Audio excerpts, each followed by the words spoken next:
You are cordially welcome in my YouTube channel, Let's Crack English. Today I'm going to introduce you with different uses of do and have. You can use them in your written or spoken form. तो आज आपको मैं do और have के अलग अलग उपयोग बताने वाली हूँ. देखिए, do और have जो है वो irregular verbs है. अब irregular verbs क्या होती है?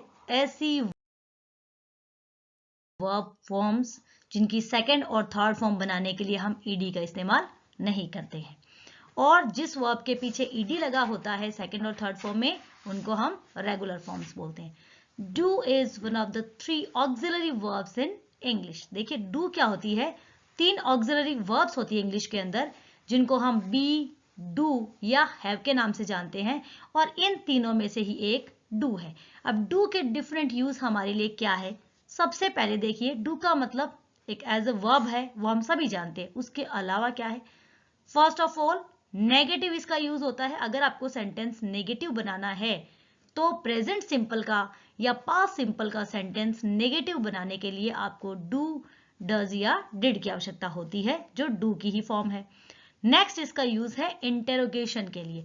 अगर आप किसी प्रकार का प्रश्न बनाना चाहते हैं तो प्रेजेंट सिंपल या पास्ट सिंपल का क्वेश्चन बनाने के लिए भी आपको डू या डज या डिड, जो हेल्पिंग वर्ब है, उनके द्वारा उनका इस्तेमाल करना होता है. नेक्स्ट है एम्फेटिक यूज. एम्फेटिक यूज का मतलब होता है जब आप अपनी किसी बात को फोर्सफुली कहना चाहते हैं, अपनी बात में फोर्स लेके आना चाहते हैं, आप चाहते हैं कि आप अपनी बात पे बल दें, जोर दे के कहें, तब हम उसका डू के रूप में इस्तेमाल करते हैं. नेक्स्ट है सब्स्टिट्यूट वर्ब. जब आप चाहते हैं कि किसी भी सेंटेंस को आप रिपीट ना करें, तो एक बड़े सेंटेंस को रिपीट करने के बजाय हम सब्स्टिट्यूटिव वर्ब के रूप में डू का इस्तेमाल करते हैं. अब देखिए, डू के हमने 4 अलग अलग उपयोग देख लिए हैं. अब इनको किस प्रकार से एग्जाम्पल वाइज समझा जाए, ये हम देखते हैं आगे. सबसे पहले देखिए इसका नेगेटिव यूज. नेगेटिव यूज कैसे है? I don't know what are you talking about. इस सेंटेंस में देखिए, ये जो डोंट वर्ड आ रहा है हमारे पास, तो ये डोंट जो है, यहां पे अगर हम नॉट लगा रहे हैं, आई नोट नो, इस प्रकार का अगर आप वाक्य बना रहे हैं बिना डू के, तो आपका सेंटेंस कंप्लीटली रॉन्ग हो जाएगा. तो सेंटेंस ये प्रेजेंट सिंपल का है, जिसको नेगेटिव फॉर्म देने के लिए हमने डू का इस्तेमाल किया है. तो आई प्लूरल पर्सन है, उसके अकॉर्डिंग हमने डू का इस्तेमाल किया है. अगर यहाँ पे सिंगुलर पर्सन ही या शी के किसी का इस्तेमाल होता है, तो वहां पे हम डू की जगह डज का इस्तेमाल करते हैं. तो सेंटेंस बन गया, I don't know what are you talking about. तो याद रखें, नेगेटिव सेंटेंस प्रेजेंट सिंपल या पास्ट सेंटेंस, जहां जैसे यहाँ पे आई डोंट नो लिखा हुआ है, आई डिडंट नो करके आप इसको पास्ट फॉर्म में यूज कर सकते हैं. तो प्रेजेंट सिंपल और पास्ट सिंपल का नेगेटिव सेंटेंस बनाने के लिए हम डू का इस्तेमाल करते हैं. नेक्स्ट है इसकी इंटेरोगेटिव यूज. इंटेरोगेटिव यूज का मतलब है कि अगर आप किसी वाक्य को प्रश्नवाचक बनाना चाहते हैं, तो वहां पर अगर आप प्रेजेंट सिंपल या पास्ट सिंपल का सेंटेंस बनाते हैं, तो वहां पर आपको डू का इस्तेमाल करना है. देखिए, do you like playing chess. अब यहाँ पे ये प्रेजेंट सिंपल का है, तो डू की वजह से यहाँ पे क्वेश्चन अराइज हो रहा है. अगर हम यहाँ से डू हटा देते हैं तो ये क्वेश्चन नहीं बनेगा. और अगर हम डिड से स्टार्ट करते हैं, did you like me, did you watch that movie, इस प्रकार का सेंटेंस लिखते हैं, तो यहाँ पे डिड जो है, डिड जहां से हमने सेंटेंस स्टार्ट किया है, वो भी हेल्पिंग वर्ब के रूप में यहाँ पे क्वेश्चन बनाने के काम आ रहा है. नेक्स्ट है इसका यूज एम्फेटिक. एम्फेटिक का मतलब है जब आप अपनी बात को बल लगा करके, जोर दे करके कहना चाहते हैं ताकि आपकी बात का सामने वाले पे इफेक्ट पड़े, तो हम यहाँ पे वर्ब के साथ साथ डू का भी इस्तेमाल करते हैं. You do attempt this question, it's very important. यहाँ पे देखिए, डू अटेम्प्ट का मतलब है तुम्हें ये क्वेश्चन करना ही है, क्योंकि ये बहुत इंपॉर्टेंट है. यू अटेम्प्ट दिस क्वेश्चन भी अपने आप में कंप्लीट सेंटेंस है, लेकिन डू अटेम्प्ट लिखने से हम किसी व्यक्ति को क्वेश्चन करने के लिए थोड़ा सा पुश कर रहे हैं, उसको थोड़ा सा फोर्स दे रहे हैं.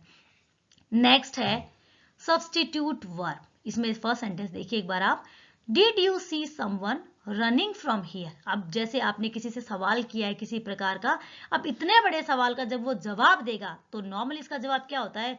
Yes, I have seen someone, या आई सा समवन रनिंग फ्रॉम हियर। इस प्रकार का इसका आंसर आता है। अब इतना बड़ा आंसर जब आप नहीं देना चाहते हैं तो शॉर्ट रिस्पॉन्स के रूप में आप क्या लिख सकते हैं, यस आई डिड, हाँ मैंने देखा। नहीं देखा है तो नो आई डिडंट। इस प्रकार से आप रिप्लाई दे सकते हैं। जब भी आप किसी सेंटेंस को शॉर्ट में उसका जवाब देना चाहते हैं तो जरूरी नहीं है कि आप पूरे सेंटेंस को रीराइट करें। आप इस प्रकार से yes I do, yes I do, no I don't, yes I did, no I didn't, इस प्रकार से रिप्लाई देकर के उस सेंटेंस का पूरा अर्थ समझा सकते हैं सामने वाले को। तो इस प्रकार देखिए, डू जो वर्ब है एज अ मेन वर्ब भी काम में आती है, और मेन वर्ब के अलावा उसके 4 डिफरेंट यूज है, negative, interrogative, emphatic and substitutive use. आगे चलते हैं।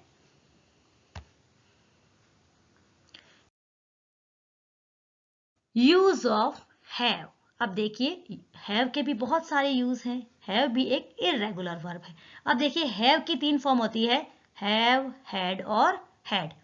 हैव जो है वो प्रेजेंट फॉर्म में होती है और हैड और सेकेंड और थर्ड फॉर्म के रूप में काम में लेते हैं। लेकिन देखिए हैव का इस्तेमाल तब करते हैं जब आपका सब्जेक्ट जो है वो प्लूरल हो। अगर सिंगुलर सब्जेक्ट आप इस्तेमाल कर रहे हैं तो उसके साथ हैव का इस्तेमाल कभी ना करें, उसके साथ आप हैज का यूज कर सकते हैं। अब देखिए हैव के डिफरेंट यूजेस कौन से हैं। फर्स्ट ऑफ ऑल है ऑक्सिलरी वर्ब, यानी हैव है वो एक ऑक्सिलरी वर्ब के रूप में काम आता है। तो ऑक्सिलरी वर्ब के रूप में देखिए इसका इस्तेमाल कहाँ पे होता है, बेसिकली प्रेजेंट परफेक्ट और प्रेजेंट परफेक्ट कंटिन्यूस में यूज होता है, फिर पास्ट परफेक्ट में, पास्ट परफेक्ट कंटिन्यूस में, फ्यूचर परफेक्ट में, फ्यूचर परफेक्ट कंटिन्यूस में इनका इस्तेमाल किया जाता है। तो देखिए I have done my part, इसमें देखिए हैव जो यहाँ पे लिखा गया है ये ऑक्सिलरी वर्ब है। डन यहाँ पे मेन वर्ब का काम कर रहा है और हैव ऑक्सिलरी वर्ब का काम कर रहा है। नेक्स्ट है इसी का part, you had spoiled my plan. इसमें देखिए स्पॉइल्ड हमारी मेन वर्ब है और हैड क्या है, ऑक्सिलरी वर्ब है, जिसको हम हेल्पिंग वर्ब भी बोलते हैं। तो हैव और हैड इन दोनों सेंटेंस के अंदर ये किसका इस्तेमाल किया जा रहा है, हेल्पिंग वर्ब के रूप में। हैव जो है वो प्रेजेंट परफेक्ट को शो कर रहा है और हैड पास्ट परफेक्ट को शो कर रहा है। नेक्स्ट देखिए as a main verb, have का इस्तेमाल मेन वर्ब के रूप में भी किया जाता है। हर बार हैव जो है वो हेल्पिंग वर्ब के रूप में इस्तेमाल नहीं होता है। इस सेंटेंस में देखिए आई हैव और had my lunch at 1:30 PM। अब देखिए आप अपने लंच करने के बारे में, डिनर करने के बारे में या मील के बारे में जब आप कहते हैं कि मैंने अपना लंच कर लिया या मैं इस वक्त लंच करता हूँ, लेता हूँ, तो उसके लिए आपको टेकन वगैरह वर्ड यूज करने की आवश्यकता नहीं है। आई हैव माई लंच या आई हैड माई लंच। तो यहाँ पे देखिए हैव और हैड जो है यहाँ पे किस रूप में आ रहे हैं, वो मेन वर्ब के रूप में आ रहे हैं, ना कि हेल्पिंग वर्ब में। अब अगर हम इसका क्वेश्चन बनाते हैं तो याद रहे जब इसका क्वेश्चन बनेगा तो हैव के रूप में हेल्पिंग वर्ब आगे कभी नहीं जाएगा क्योंकि ये तो मेन वर्ब है। तो इसका जब आप क्वेश्चन लिखेंगे तो क्वेश्चन लिखेंगे do you have your lunch at this time. तो याद रखें ये मेन वर्ब है तो इनसे कभी भी यहाँ पर क्वेश्चन ना बनाए, डू का इस्तेमाल करें या डिड का इस्तेमाल करें। नेक्स्ट है शोइंग पोजीशन। जब आप पोजीशन के रूप में बताते हैं, किसी चीज के ऊपर अपना अधिकार बताते हैं, तब भी हम हैव का इस्तेमाल करते हैं। Like I have a pet animal named Bruno, या I have a car, do you have a car, do you have a bike, do you have a mobile phone. इस प्रकार के सेंटेंस में देखिए I have a pet animal, यहाँ पे have किस के रूप में आया है, मेन वर्ब के रूप में भी आया है, साथ साथ ये पोजीशन बता रहा है कि मेरे पास एक पेट एनिमल है। तो जब कोई चीज आपके पास होती है, आपके पोजीशन में, आपके अधिकार में होती है, तो उसको शो करने के लिए भी हम हैव का इस्तेमाल करते हैं। नेक्स्ट है जब आप डिफरेंट इवेंट्स के बारे में, एक्टिविटीज के बारे में, अपने एक्सपीरियंस के बारे में भी सेंटेंस लिखते हैं, तब भी हम हैव का इस्तेमाल कर सकते हैं। इसका कोई पर्टिकुलर मीनिंग आना जरूरी नहीं है। लेट्स हैव अ पार्टी, जब हम किसी को पार्टी के लिए इनवाइट करते हैं तो हम हैव का इस्तेमाल कर सकते हैं। Let's go to the party, इस प्रकार से भी किया जा सकता है, लेकिन लेट्स हैव पार्टी ऐसा भी हो सकता है। अगला है have a break, have a tea, have a coffee. इस प्रकार का सेंटेंस है, वो भी एक्टिविटीज के अंदर आता है। तो आपको हैव का पर्टिकुलर मीनिंग लेने की आवश्यकता नहीं है। यहाँ पे जब हम किसी को इनवाइट करते हैं तो वहां पे हैव का इस्तेमाल करते हैं। Have a nice day, have a good day, इस प्रकार के एक्सपीरियंस शो करने के लिए भी हम हैव का इस्तेमाल कर सकते हैं। नेक्स्ट है एक्सीडेंट्स और इंजरी बताने के लिए, दे हैड एन एक्सीडेंट। देखिए यहाँ पे हैड का पर्टिकुलर कोई मीनिंग नहीं निकल रहा है, लेकिन दे हैड एन एक्सीडेंट यानी उनका एक्सीडेंट हो गया, तो उस घटनाक्रम को होने को बताने के लिए भी हम हैव या हैड का इस्तेमाल करते हैं। यहाँ पे हैड क्या है, हैव की सेकेंड फॉर्म के रूप में इस्तेमाल किया गया है। She had a severe injury, इस सेंटेंस में भी हैव हैड जो है वो हैव के प्लेसमेंट में उसकी सेकंड फॉर्म के रूप में काम कर रहा है। तो अगर किसी को एक्सीडेंट होता है, किसी को इंजरी होता है, वुंड होता है, तो उसके लिए भी हम हैड का इस्तेमाल कर सकते हैं। तो देखिए हैव के भी बहुत सारे यूज हैं। ये हेल्पिंग वर्ब के रूप में इस्तेमाल होता है, मेन वर्ब के रूप में इस्तेमाल होता है, आप अपने पोजीशन को शो करने के लिए, अपने एक्सपीरियंसेस को शो करने के लिए, और एक्सीडेंट्स इस प्रकार के किसी घटनाक्रम को बताने के लिए भी इसका इस्तेमाल कर सकते हैं। आई होप आज का ये वीडियो आपको बहुत बहुत बहुत ज़्यादा पसंद आया होगा।